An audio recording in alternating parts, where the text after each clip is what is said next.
people of all ages and ability levels. So if you're just joining us, people are answering the icebreaker question in the chat box, which is, do you consider your neighborhood to be safe for walking and biking?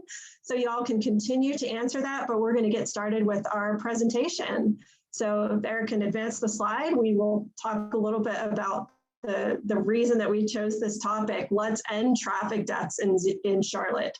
And when we sent out the notification about this event, some people were actually emailed me and they were, skeptical that we can get to zero. But I want to hold a little bit of tension to talk about an example at the end of our presentation of a city that actually did that. So it's a huge goal, but it is achievable if we believe in it and invest in it and have the political will to make it happen. So before we get started, I have a few quick announcements from Sustain Charlotte. So the first one is that Biketoberfest is coming back on Sunday, October 24th. This is our family-friendly beginner level to whatever level you consider yourself a cyclist, or if you're a person who hasn't ridden a bike in years. We are going to be bringing you a really wonderful bike route that will take you to different fun destinations where you'll get your passport stamped and do different activities to earn points in your passport, and bring it back to our location at Triple C Brewing for a chance to win prizes. So it's a really fun way to experience riding a bike for transportation, as well as fun and exercise and recreation. So tickets will be on sale soon. You'll hear more in our e-newsletter and on social media. We also have sponsorship opportunities. So if you work for a business or own a business, you can contact Jasmine and she will tell you more about that. Also want to really encourage you to think about becoming a Sustain Charlotte member. Your donations, whether they're one time or whether you become a monthly member, really help to support this type of programming that we bring to the community. And you can also ask your company to become a Sustain Charlotte partner and support us throughout the year. We also have many people that support us through employee match giving programs. So we'll include some more information about that in the follow-up email that you all receive tomorrow. So if we go to the next slide, I just want to talk through a few basic logistics for our event tonight. You can feel free to use the chat box. Just please be respectful of everyone. Remember that there are people who are probably joining us this evening who have lost family members who they may themselves have been seriously injured. Walking, biking, riding public transit, getting to and from transit stops or in a vehicle. So please do be just sensitive to what people have experienced. I also want to point out that if you have a question for one of our speakers, to please, instead of putting that in the chat, please type that into the Q&A box and you'll see all of these. Most likely they'll be on the bottom of your screen, depending on what type of device you're using. So just distinguish between that chat to talk to other participants or comment during the presentation, but then direct your questions to panelists into the Q&A box. And Tariq Kiley from our team will be monitoring the Q&A box and he'll ask those questions of our panelists. If we don't get to all of the questions, it's very likely we won't get to all of them, but we will share them with all of our speakers after the event, so they'll know what questions you're asking. And finally, I know we had originally marketed the event as sharing perspectives of people who had survived traffic crashes and people who had lost family members. We felt it was very important to allow them to tell their stories in an in-person environment where we can really give that conversation the full weight that it deserves. So we will aim to do that at a later date when it's safe to meet in person. So now we're gonna do a practice live polling question. This is part of Zoom, so you don't need to use any special software. You don't need to pull up an extra website. And Eric is gonna launch our first live polling question. And so I'll read it to you and then you'll see the different options and you can choose the one that is most applicable to you. So we'll do one practice question. What is the number one thing you think about when driving? So what's going on in the back seat, what I'll have for dinner, just focus on driving safely, or I don't drive a car. And the reason we're asking this question, first of all, just to get you kind of used to the live polling if you haven't done it before, but it also, I think, spurs us to think about what really is on our minds when we're driving. We may have had that experience of we get to our final destination without really having had anything go through our minds and maybe a little bit spaced out. Sometimes we're very focused on very pressing issues. Sometimes we're distracted by someone in the seat next to us or the kids or the pet in the back seat. So it's also to encourage you really to think about where your mind is when you're driving, and also to raise the important issue that not everybody who uses our streets does drive a car. So we want to be thinking about their safety, even when if we do drive a car, when we're inside our car, there are people with lives and families who are not in the car. So Eric, let's go ahead and end that poll and see what the most popular answers were. Okay, so it looks like we have some pretty safe drivers for the most part. 82% just focused on driving safely. We have 5% who don't drive a car, and we have a couple people that have dinner on their minds. So I think it's okay to be thinking about dinner as long as most of your focus is on the road. So let's go ahead and stop sharing that one, and we'll ask our next question.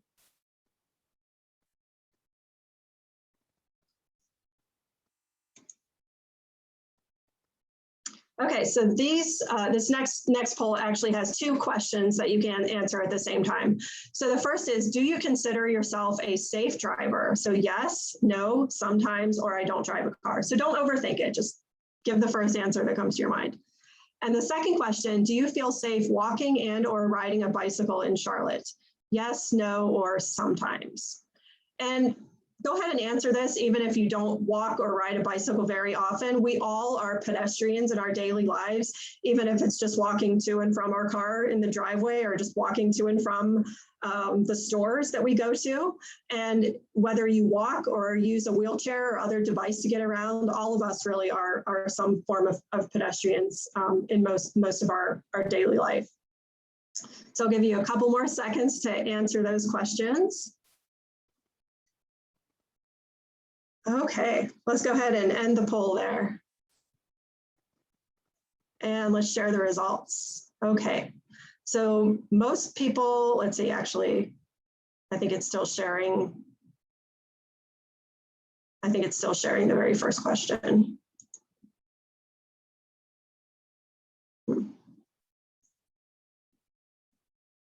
Eric, are we able to show the second poll results? Is it still not showing it yet? Some people are saying.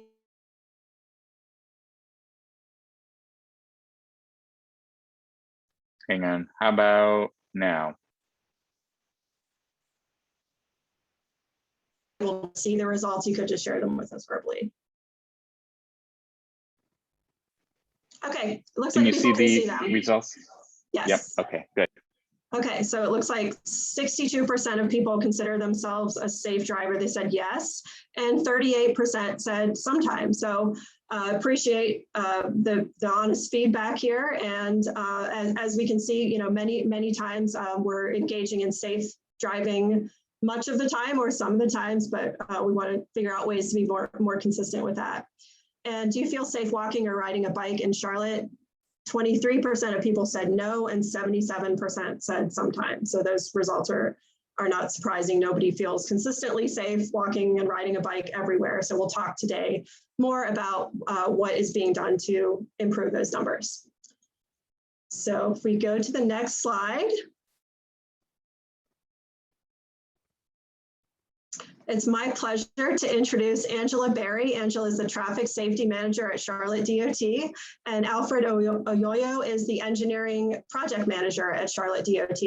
And they're going to share with us more about what the city is doing to keep us all safe, whether you walk or ride a bike or ride public transit or ride share, or whether you drive a car. And many of us do all of those things or some of those things. So I'm very excited to have Alfred and Angela with us today. I know that they're extremely passionate and personally dedicated to keeping us safe on the streets.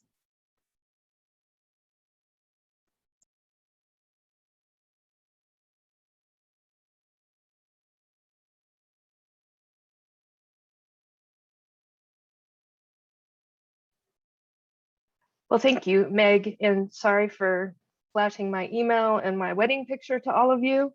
I had pulled things up and then did some work while we were waiting for you all to join us. So I'm really excited to be here tonight. I am the traffic safety manager for Charlotte DOT. I manage our pedestrian safety program as well as our Vision Zero effort. And I'm going to talk a little bit about that and then turn things over to Alfred for a community engagement presentation that we've been working on. And then he'll turn it back over to me to finish out my presentation. So I'm going to play. This worked when we tested it. I want you to think about this. This is a Vision Zero video that was prepared by some folks at the Institute for Transportation Research and Engineering.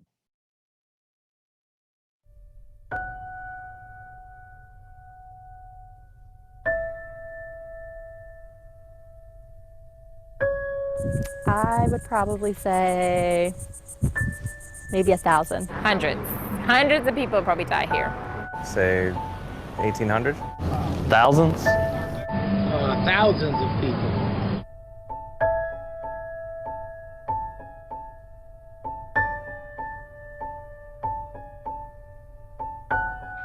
I would say alcohol. Texting. Phones, technology, GPS, people just not paying attention. I believe a lot of times no seatbelts, alcohol. Texting and driving. Drug driving.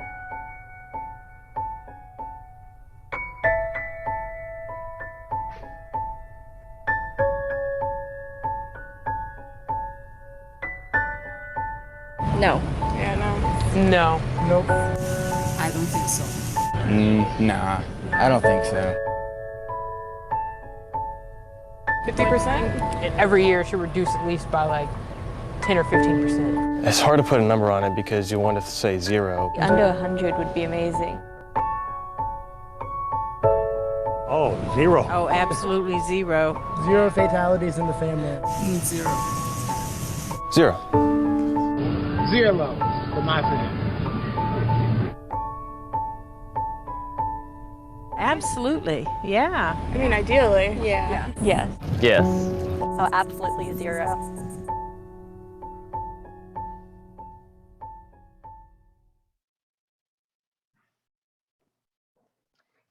And so I think this video was actually really timely, especially with Meg sharing with us that someone had asked her the question about, is 0 really a realistic goal?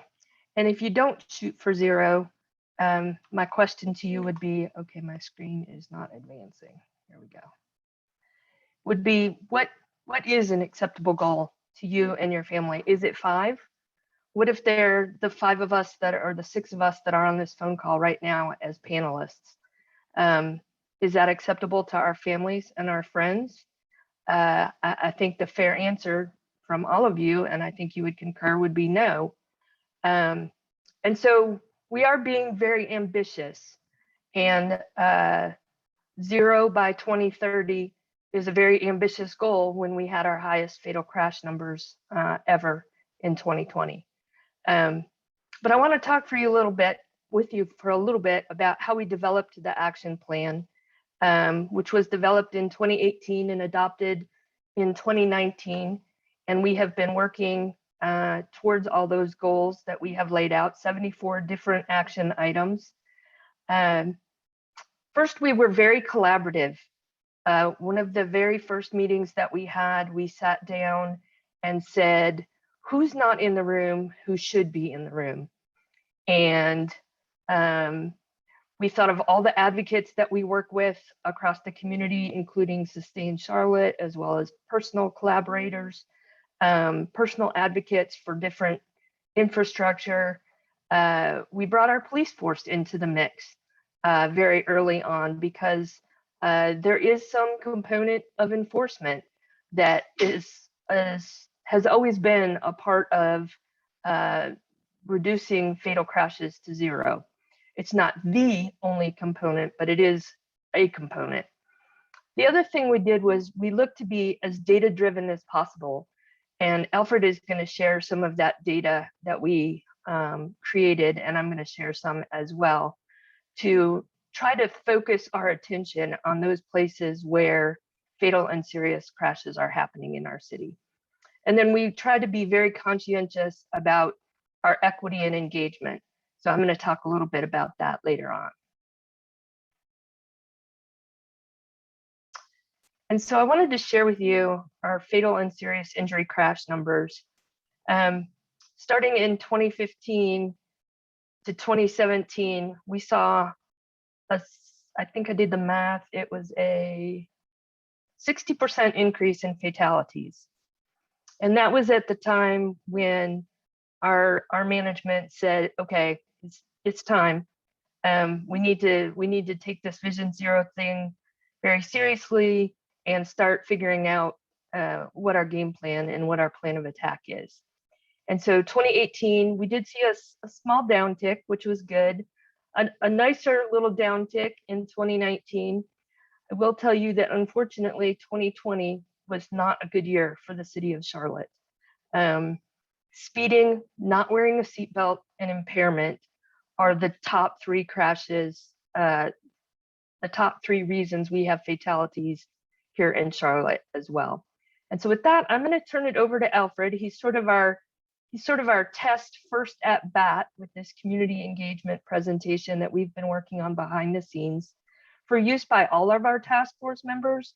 So everyone from Mecklenburg County Public Health to our police department to folks like Alfred who sits on our task force or Sustain Charlotte, so that they can go into the community and talk about Vision Zero and really help to start spreading this message.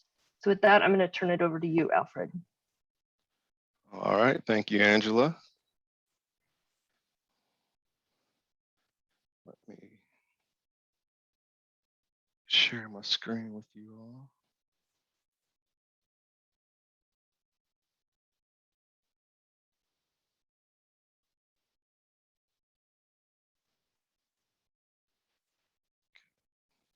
There we go. Can you all see my screen? All right, got a thumbs up. Good evening, everyone. My name is Alfred Oyoyo.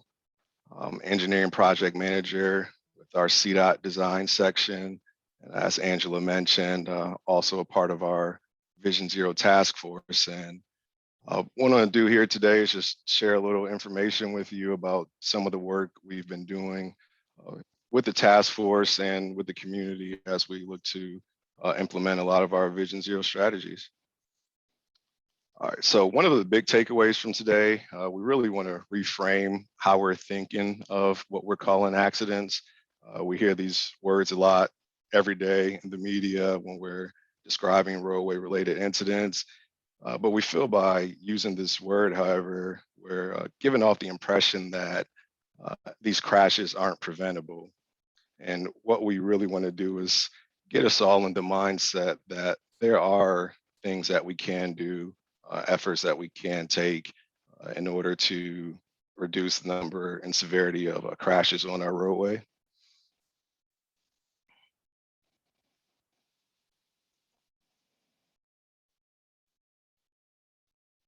Okay, I want to take a look at some of the numbers here. So, of course, the ultimate cost of a crash is the price of a human life, but there are also other costs that are incurred with crashes, be it responding and clearing the crash scene, unpaid medical expenses, or just even increased insurance costs that are associated with crashes. And as we see here, unfortunately, we're experiencing an increase in crashes in Mecklenburg County each year. The time to the next crash has been calculated to be 12 minutes. So if we stop and take a look at that, that means just while we're here, given this presentation, there'll be several crashes here on our roadway network. So the main goal here is to take some of these numbers and data and make sure we're identifying all we can to help reduce some of these numbers. So today we want to focus on some of the Vision Zero strategies that we've been using here in Charlotte that are revolved around engineering, education, equity, engagement, and really understanding that a lot of the individual decisions that we make while either driving, riding, or walking on our roadway network really contribute to the overall safety experience for us and others.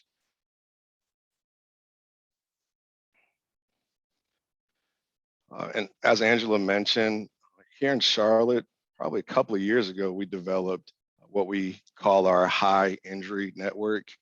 And as we noticed that crashes were increasing, we wanted to make a larger push, not only by building new roads, but really focusing in on some of our severe and fatal injury locations.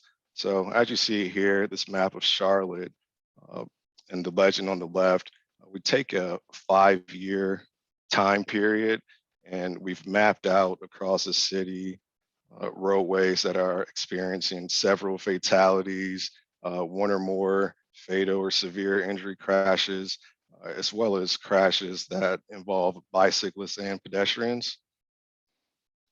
And we actually have a link to this website available that we'll share with you later on in the presentation that you can go and take a look at for yourself.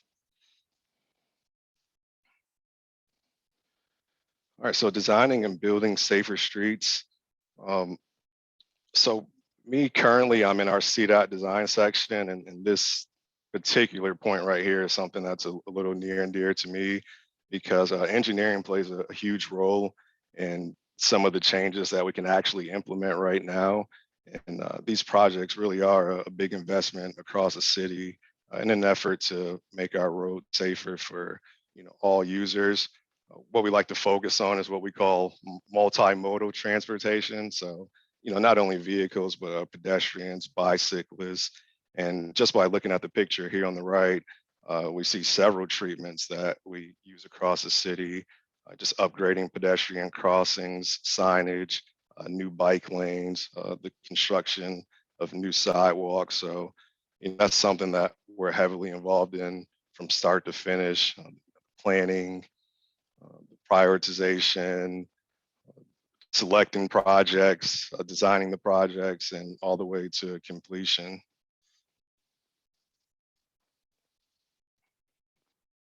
So while the city of Charlotte and us task force members are really making efforts and engineering changes, what we really want to do is talk about how you can help make our city safer and not only protect yourselves, but your family members and other users on the roadway network. And that's why education is also a really big push for what we're doing here with Vision Zero. So it's just to look at a visual here. Here's what we have, what we like to call contributing circumstances to crashes. And as you can see, leading the charge is inattention and distraction. And now when you think of inattention and distraction, usually we like to think of texting, but I mean, this can come in a variety of forms, be it the radio, adjusting the GPS, eating, talking with other passengers. So what we want to do here is just highlight how important it is to just take a mental note and make sure we're really refocusing our attention while driving. And as Meg mentioned, as we started the presentation off, part of the point of some of those questions is just to get us in that mindset. Driving, it's such a routine thing.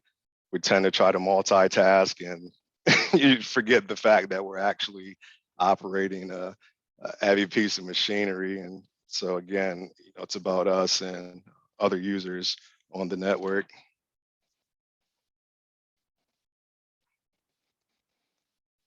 So there's also a part to be played by pedestrians and bicyclists and traffic safety on the roadways. So here, just some ways that as a bicyclist or pedestrian, we can keep ourselves and others safe.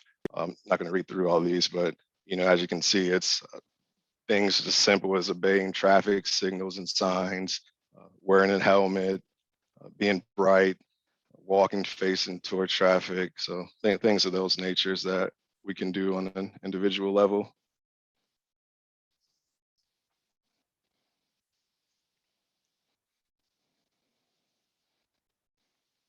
Here, we're going to look at a particular countermeasure that we like to use for pedestrian safety.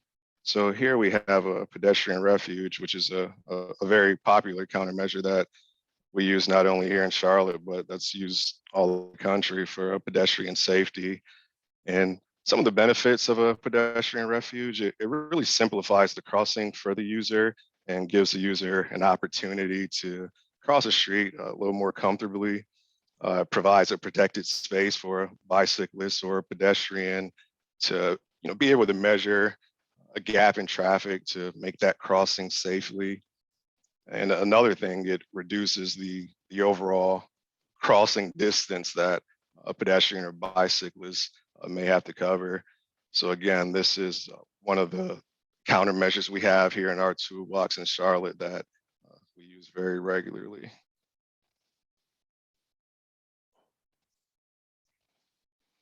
All right, here's a list of our current task force members that really help guide us through this process, and I've really committed to making road safety a priority in their respective departments. Our task force, I mean, there's a wide range of knowledge and interest from across the city, including city and county departments, the district attorney's office, the North Carolina Department of Transportation, as well as a number of other advocacy groups, as you can see here. So having all these departments in the same room, I think it's just been so beneficial because we're all working towards the ultimate goal of safety, and everyone brings so much valuable information from the lens they're looking at it from. I mean, I've been able to learn so much these past couple of years with the task force, because obviously my lens is going to be an engineering lens. So, someone who's just as focused and committed to safety as me, can provide a perspective from, one that maybe I hadn't considered. So it's a very valuable experience for us all. All right, and if you want to learn more, as we're hoping you all do, visit us online at charlottenc.gov/Vision Zero. And if you have any questions or need any additional information, feel free to email us at cltvision0@charlottenc.gov. And with that, I just want to thank you all so much for your time this evening and just taking an opportunity to learn more about this very important effort that we're doing here in the city of Charlotte. And with that, I'll pass it back over to you, Angela.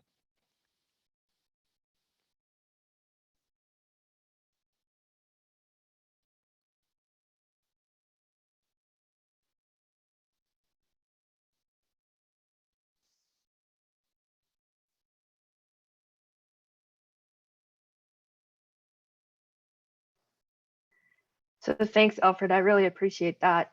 I really wanted to share with everyone sort of the high level vision of Vision Zero. And as you can see from this map, we are in good but yet bad company, right? So all of these places are dealing with the same challenge that we are. They have too many people who are being fatally and seriously injured on their roads. And they have all adopted Vision Zero across the country as well. So we actually have several cities here in North Carolina that are all working collaboratively. Charlotte is a little bit ahead of the curve compared to some, but towns like Mooresville have been working on a Vision Zero action plan. The town of Apex, Robeson County has a very active group working on Vision Zero. So definitely some interest across the state.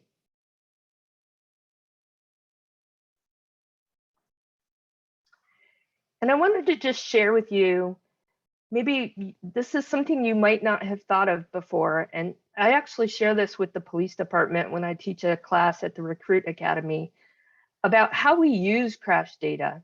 So we actually use crash data to justify signals at new locations. We have a pedestrian crossing committee that evaluates opportunities for mid-block crossings. We share our data nationally with the Federal Highway Administration's Highway Safety Information System. We do our own crash analysis. So if my staff is looking at a particular location and notices a pattern, a time of day pattern, or a particular crash type, they may bring that to my attention. We also have a transportation safety committee that meets internal to the department every month and talks about issues that have come up and tries to apply our collective knowledge to apply engineering fixes. And then the most important one is in my mind, is this creation of the high injury network. This was very new for us and very instrumental in developing the Vision Zero plan.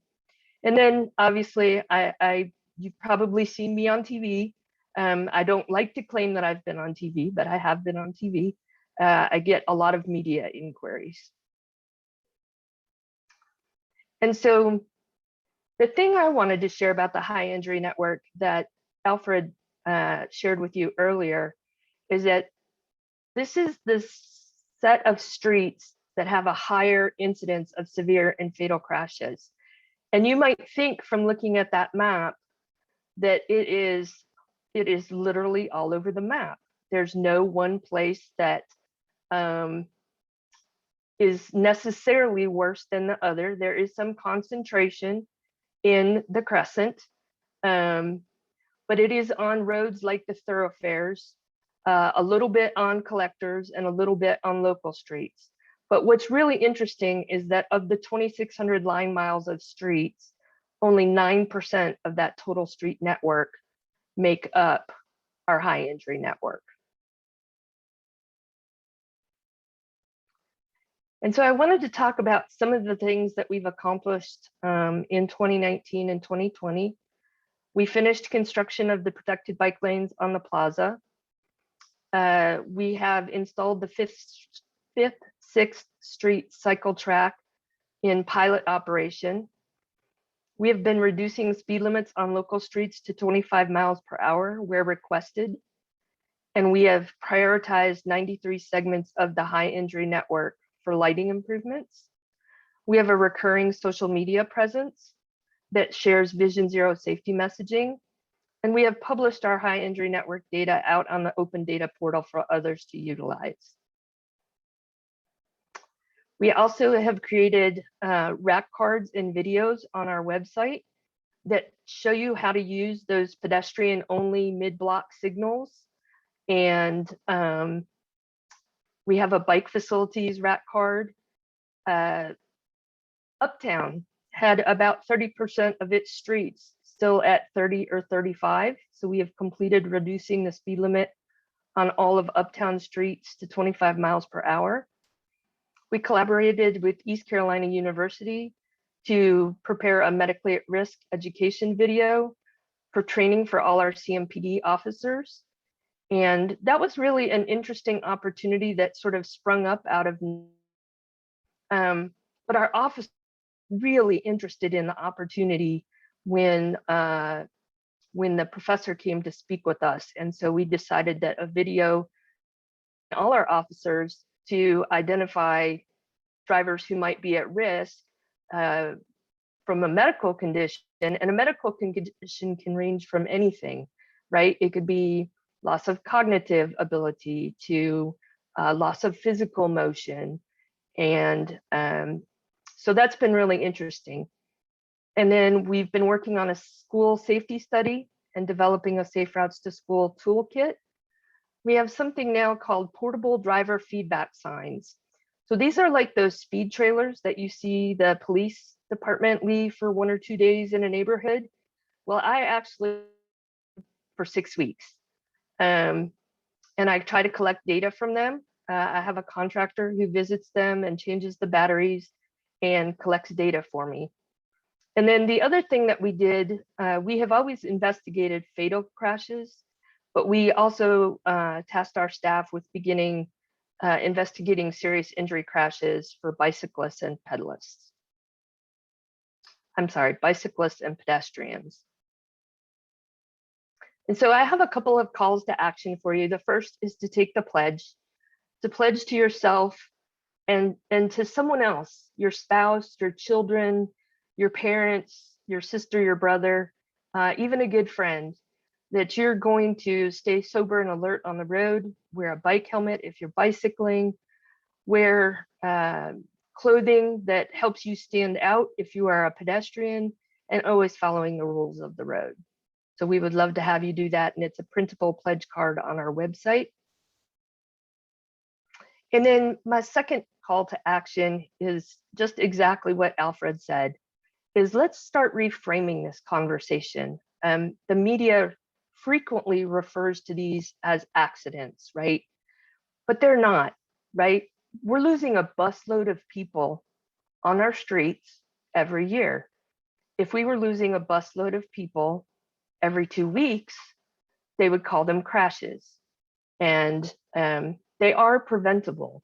And so even if the people just on this phone call start reframing the word, you'll notice I haven't used the word accident except in my conversation about explaining this. I call them crashes, and I am religious about it. You can ask any of the task force members. Please connect with us on social media. We would love to share our messaging with you and hear more from you. Definitely. And Meg will make sure all of this is available. And then I wanted to share some of the lessons we learned about preparing the action plan. We had a community input online map that we used, and that was really important to broaden our community engagement. First of all, it helped us identify trends in the types of concerns we were seeing. And then we had people enter their zip code. And so we were able to pinpoint areas where we had not engaged with the community. We prepared our action plan in a 6-month time frame. Most cities take 12 to 24 months to do that. So we highly recommend the longer time frame. As I noted before, the immediate involvement of our police force was really important. They kept us very grounded in keeping it simple. Alfred and I, and maybe even Meg and Eric on the phone with us, you know, we can step out into our transportation jargon. The police force guys who work major crash made us get rid of all of the jargon and keep it as simple as possible when we were talking about goals and objectives. And then I had noted before that we talked about who was in the room, who are we missing, and what are we missing. And then the most important thing is obviously to know your data and how it supports your Vision Zero goal for the city. And so with that, I'm gonna turn it back over to Meg. My contact information is here. By all means, please feel free to reach out to me. I am always happy to talk about Vision Zero. And I think Meg is gonna take it over now. Thank you so much, Angela and Alfred. I also want to acknowledge, as Eric pulls up our slides, that the work that you all are doing it's very emotionally difficult work. We talk about numbers because it's important to understand the statistics so that we can take equity-focused action. But every number is a life. It is not only that life lost or impacted, but it's that person's family and friends and coworkers that are forever changed. So I recognize that this is difficult, and thank you very from the bottom of my heart for all the work. So zero is truly the only acceptable goal. And if we leave you with one message tonight, we want that to be it. We've talked a lot about individual actions that people can take. We've talked about some of the infrastructure and some of the citywide and systemic change that needs to happen.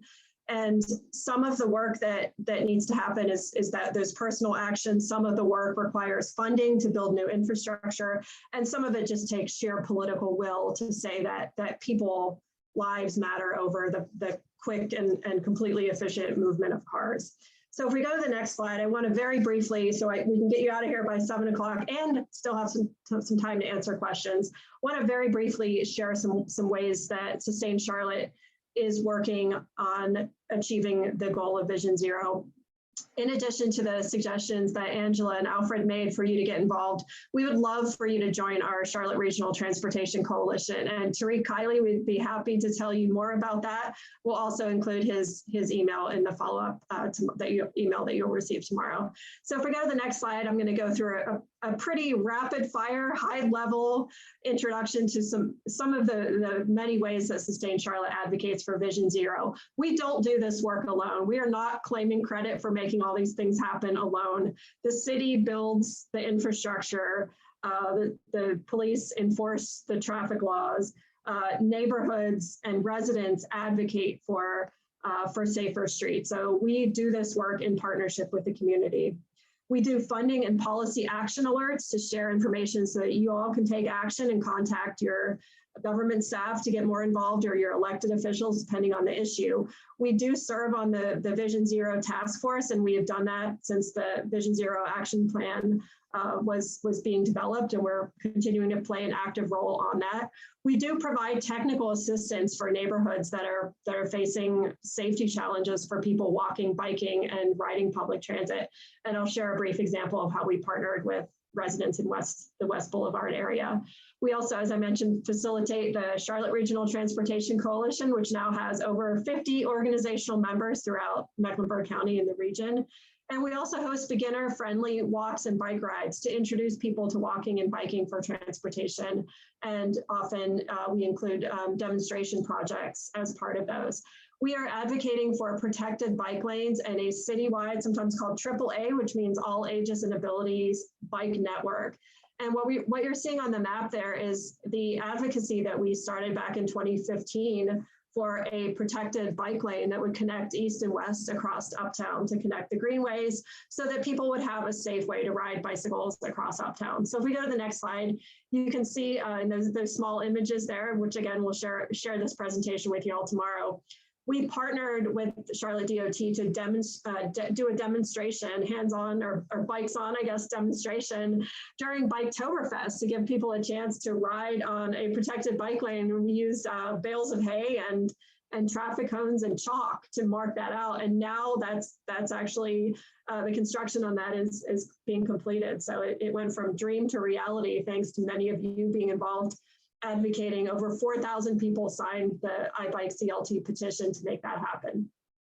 We also recognize this needs to expand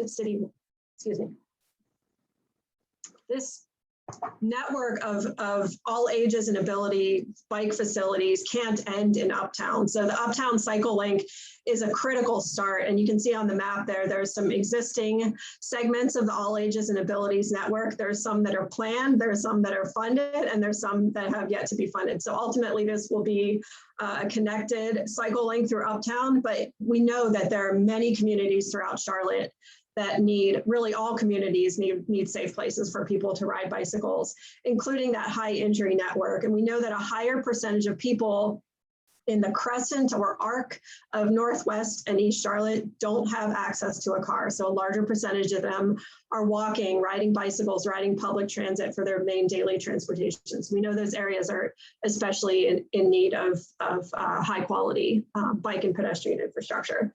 So if we go to the next slide, I'll share a few examples of advocacy that we've done. This is Parkwood Avenue, and we advocated with the residents for a road diet to make the road safer. So, many of us have spent more time indoors, maybe not gotten as much exercise during the pandemic. And if we've gained the COVID-19, we might be thinking about going on a diet. Well, a road can go on a diet too. So Parkwood will be reduced. The number of travel lanes will be reduced to create more space for people instead of just people inside of cars. So if we go to the next slide, we also advocated with residents along the plaza for protected bike lanes. So on the left is an image from before the conversion, and then on the right is the opening celebration. It was one of the last big things we got to do in person before the pandemic closed things down in spring of 2020. So it was a huge neighborhood celebration, and people of all ages and abilities were able to use that protected bike lane, and it's been very successful. On a more somber note, we started partnering with the West Boulevard neighborhood residents back in 2016. 11-year-old Tayaja Young was hit and killed by a car as she was trying to cross West Boulevard with her friend.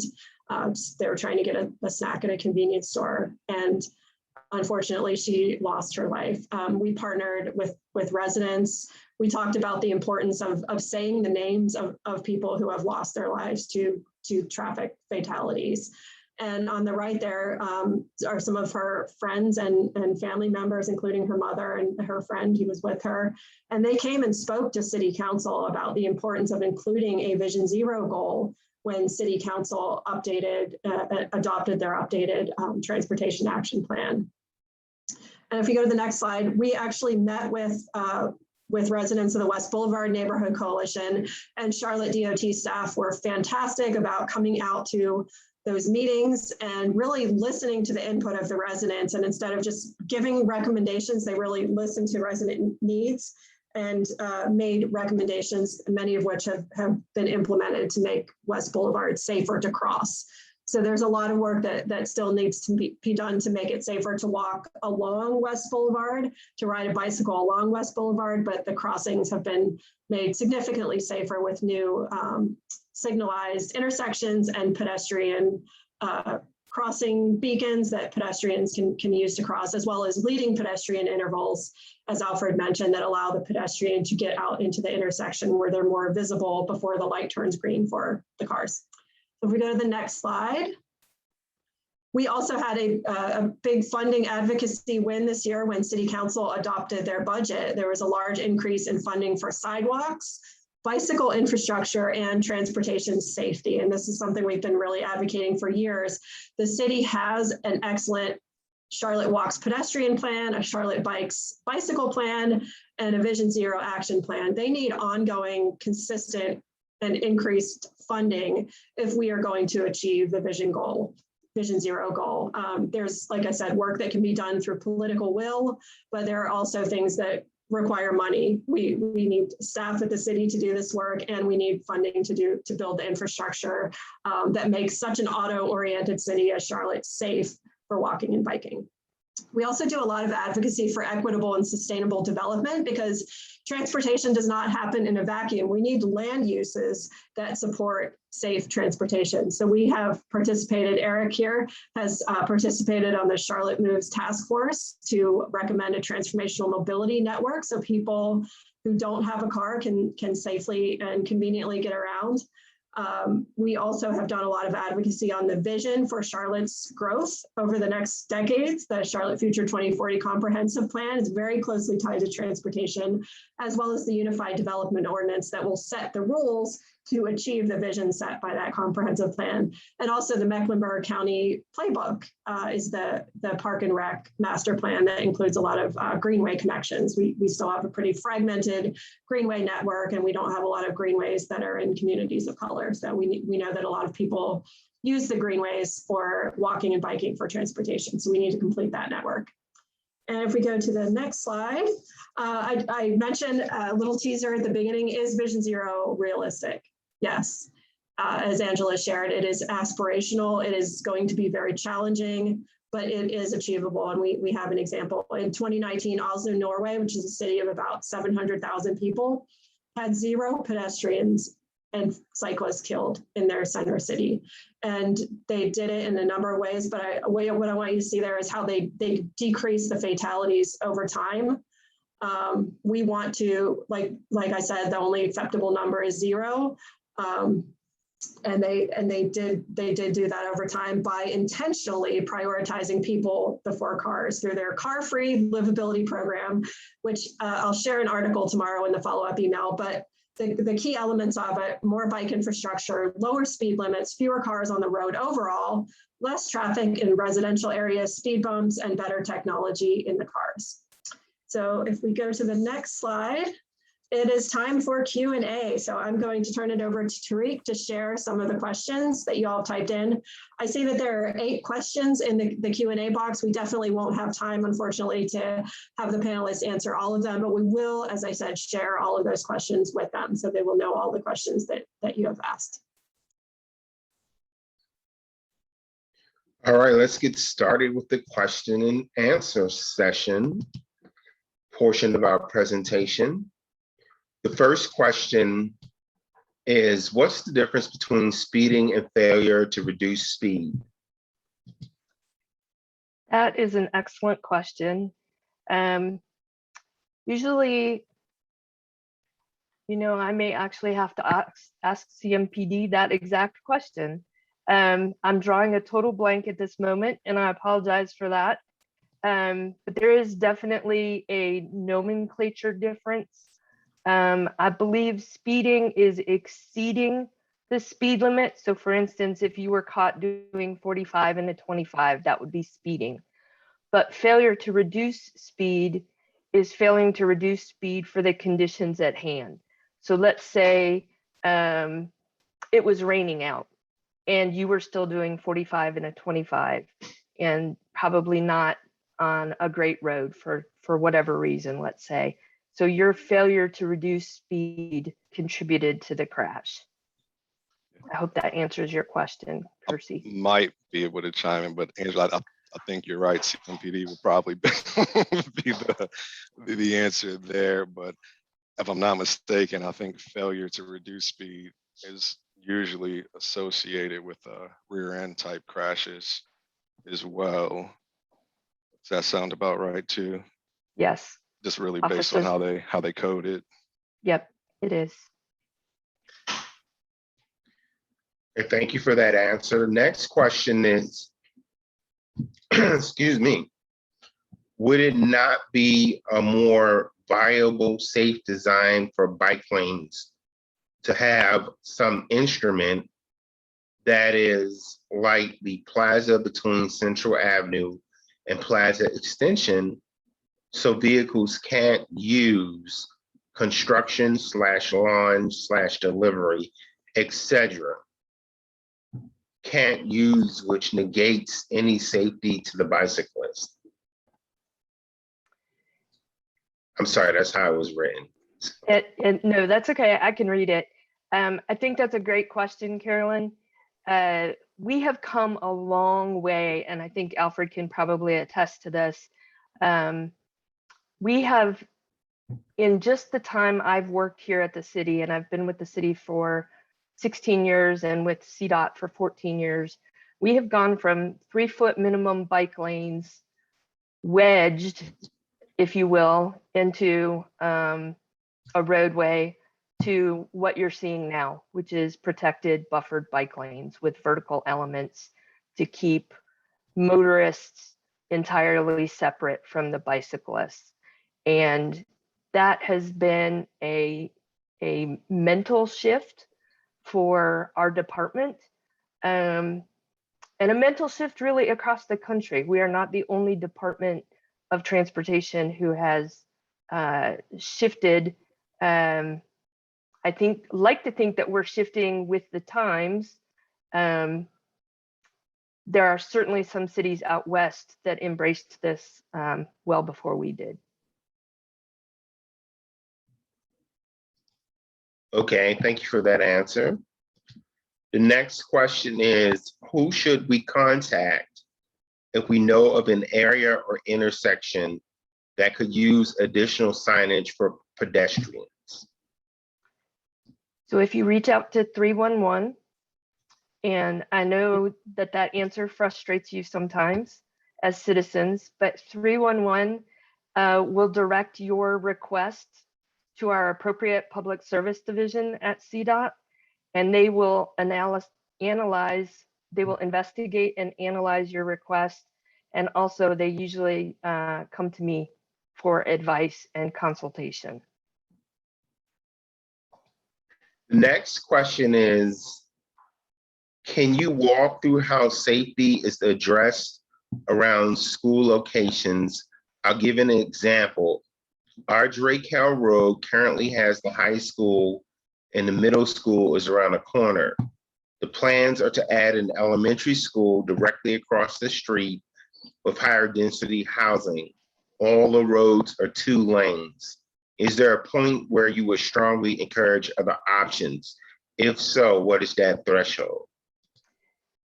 Another great question. So Mark, the plans for Ardrey Kell High School, first of all, I hope you're aware that on Community House, we built the pedestrian hybrid beacon to try to facilitate transportation between both Ardrey Kell High School as well as Community House Middle School to the north.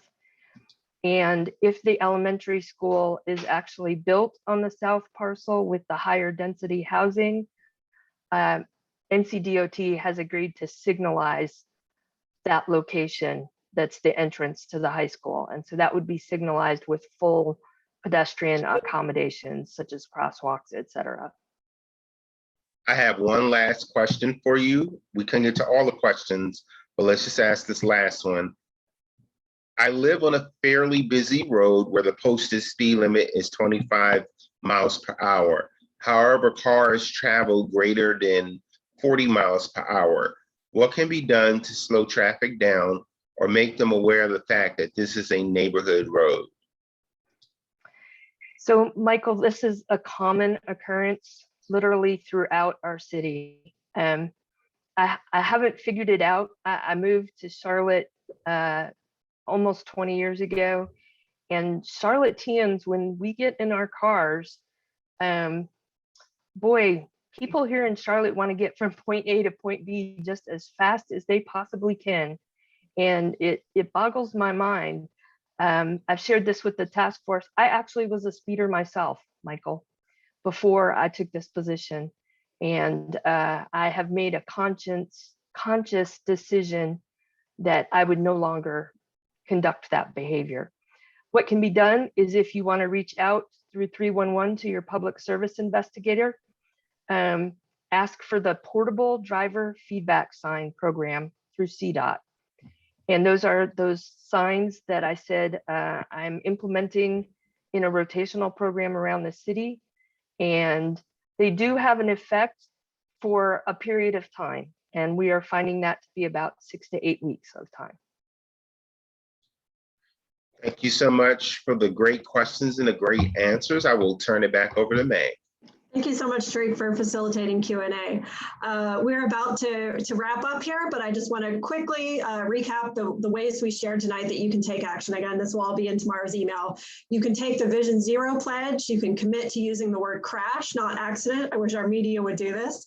You can share Vision Zero messages on social media. Contact Tariq about joining the Transportation Coalition.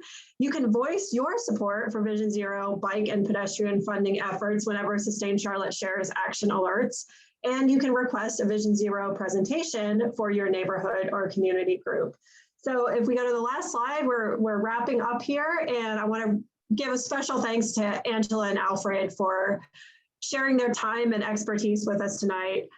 We will be sending you the follow-up email tomorrow. There will be a survey in it to ask for your opinion about this evening's event. So please do take the survey. It helps us to improve. And you'll also be entered in a chance to win a pair of tickets to Biketoberfest. So thank you again for joining us. And as I mentioned, we will be working on an in-person event at a later date so we can share the stories of people whose lives have been affected by traffic.